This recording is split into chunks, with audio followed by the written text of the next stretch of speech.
सोमवती अमावस्या की कथा को सुनिए। एक गरीब ब्राह्मण परिवार था। उस परिवार में पति पत्नी के अलावा एक पुत्री भी थी। वह पुत्री धीरे धीरे बड़ी होने लगी। उस पुत्री में समय और बढ़ती उम्र के साथ सभी स्त्रियोचित गुणों का विकास हो रहा था। वो लड़की सुंदर, संस्कारवान एवं गुणवान थी, किंतु गरीब होने के कारण उसका विवाह नहीं हो पा रहा था। एक दिन उस ब्राह्मण के घर एक साधु महाराज पधारे। वह उस कन्या के सेवा भाव से काफी प्रसन्न हुए। कन्या को लंबी आयु का आशीर्वाद देते हुए साधु ने कहा कि इस कन्या के हथेली में विवाह योग रेखा नहीं है। तब ब्राह्मण दंपति ने साधु से उपाय पूछा कि कन्या ऐसा क्या करे कि उसके हाथ में विवाह योग बन जाए। साधु ने कुछ देर विचार करने के बाद अपनी अंतर्दृष्टि से ध्यान करके बताया कि कुछ दूरी एक गांव में सोना नाम की धोबिन जाति की एक महिला अपने बेटे और बहू के साथ रहती है, जो बहुत ही आचार विचार और संस्कार संपन्न तथा पति परायण है। यदि यह कन्या उसकी सेवा करे और वह महिला इसकी शादी में अपना मांग का सिंदूर लगा दे, उसके बाद इस कन्या का वैधव्य योग मिट सकता है। साधु ने यह भी बताया कि वह महिला कहीं आती जाती नहीं है। यह बात सुनकर ब्राह्मणी ने अपनी बेटी से धोबिन की सेवा करने की बात कही। अगले दिन कन्या प्रातःकाल ही उठकर सोना धोबिन के घर जाकर साफ सफाई और अन्य सारे काम करके अपने घर वापस आ जाती। एक दिन सोना धोबिन अपनी बहू से पूछती है कि तुम तो सुबह ही उठकर सारे काम कर लेती हो और पता भी नहीं चलता। बहू ने कहा, माँ जी, मैंने तो सोचा कि आप ही सुबह उठकर सारे काम खुद ही खत्म कर लेती हैं।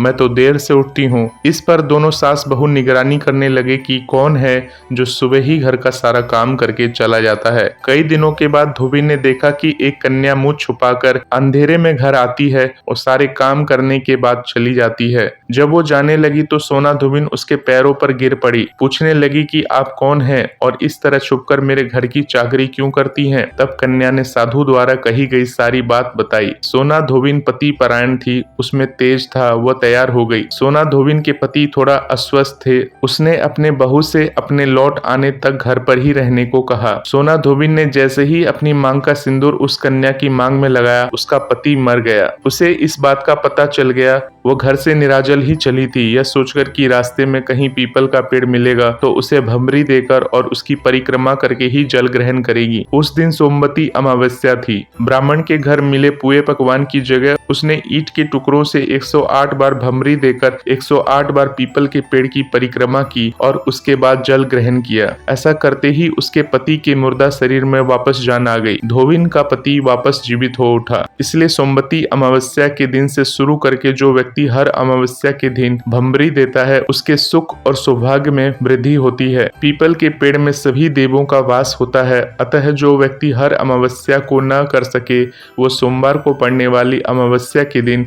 108 वस्तुओं की भमरी देकर सोना धोबिन और गौरी गणेश का पूजन करता है, उसे अखंड सौभाग्य की प्राप्ति होती है। ऐसी प्रचलित परंपरा है कि पहली सोमवती अमावस्या के दिन धान, पान, हल्दी, सिंदूर और सुपारी की भमरी दी जाती है। उसके बाद ही सोमवती अमावस्या को अपने सामर्थ्य के हिसाब से फल, मिठाई, सुहाग सामग्री, खाने की सामग्री इत्यादि की भमरी दी जाती है और फिर भमरी पर चढ़ाया गया सामान किसी सुपात्र ब्राह्मण, ननद या भांजे को दिया जा सकता है। जय श्री गणेश, जय श्री श्याम, जय श्री राधे।